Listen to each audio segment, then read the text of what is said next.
എല്ലാവർക്കും നമസ്കാരം. അപ്പോൾ ഇന്ന് ഞാൻ പറയാൻ പോകുന്നത് കാനഡയിലെ അടുത്തൊരു 5-7 വർഷത്തിനുള്ളിൽ ഒരു വീട് വാങ്ങണം എന്നുള്ള സ്വപ്നമുള്ള ഏതൊരു ഫാമിലിക്കും ഏതൊരു വ്യക്തിക്കും വേണ്ടിയിട്ടുള്ളതാണ്. മറ്റൊന്നല്ല, ഫസ്റ്റ് ഹോം സേവിങ്സ് അക്കൗണ്ട്. നിങ്ങൾക്ക് ഫസ്റ്റ് ഹോം സേവിങ്സ് അക്കൗണ്ട് അല്ലെങ്കിൽ FHSA ഓപ്പൺ ചെയ്തിട്ടില്ല എങ്കിൽ ഉടനെ തന്നെ ഡിസംബർ 28 മുന്നായി തന്നെ അക്കൗണ്ട് ഒരു $100 $50 കോൺട്രിബ്യൂട്ട് ചെയ്ത് ഓപ്പൺ ചെയ്യുക.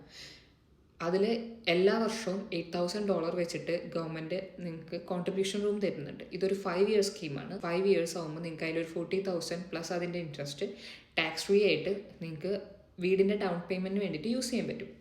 ഇൻ കേസ് ഇതിലൊരു വർഷം, ഇപ്പോൾ ഈ ഒരു വർഷം നിങ്ങൾ ഒരു $1,000 കോൺട്രിബ്യൂട്ട് ചെയ്തിട്ടുള്ളൂ എന്നിരിക്കട്ടെ, റിമൈനിങ് $7,000 നിങ്ങൾക്ക് അടുത്ത വർഷം കോൺട്രിബ്യൂട്ട് ചെയ്യാം. അപ്പോൾ അടുത്ത വർഷത്തെ 8,000 പ്ലസ് ഈ വർഷത്തെ 7,000 ടോട്ടൽ 15,000 അടുത്ത വർഷം നിങ്ങൾക്ക് കോൺട്രിബ്യൂഷൻ റൂമിൽ ഉണ്ടായിരിക്കും. മാക്സിമം 8,000 ആണെങ്കിൽ പോലും എത്രത്തോളം നിങ്ങൾ ഇതിലേക്ക് കോൺട്രിബ്യൂട്ട് ചെയ്യുന്നു അത് ഇയർ എൻഡിൽ നിങ്ങൾക്ക് ടാക്സ് ഫയൽ ചെയ്യുമ്പോൾ ടാക്സ് റിട്ടേൺസും കിട്ടും.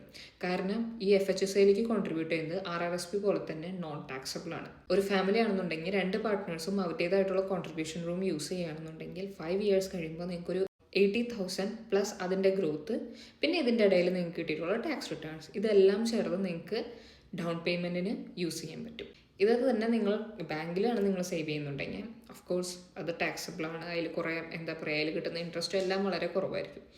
അപ്പോൾ നിങ്ങൾക്ക് ഏത് കമ്പനിയാണ് FHSAക്ക് ഏറ്റവും ബെസ്റ്റ് എന്നും അതുപോലെ അതിൻ്റെ തുടങ്ങേണ്ട പ്രോസസ്സും ഫണ്ട്സും കാര്യങ്ങളെല്ലാം അറിയാൻ വേണ്ടിയിട്ട് ഉടനെ തന്നെ എന്നെ കോൺടാക്ട് ചെയ്യുക. കാനഡയിൽ ഇല്ലാതെ ആരെങ്കിലും ഇത് കാണുന്നുണ്ടെങ്കിൽ നിങ്ങളുടെ ആരെങ്കിലും ഫ്രണ്ട്സോ റിലേറ്റീവ്സോ കാനഡയിൽ ഉണ്ടെങ്കിൽ ഈ വീഡിയോ അവർക്ക് ഷെയർ ചെയ്യുക. താങ്ക്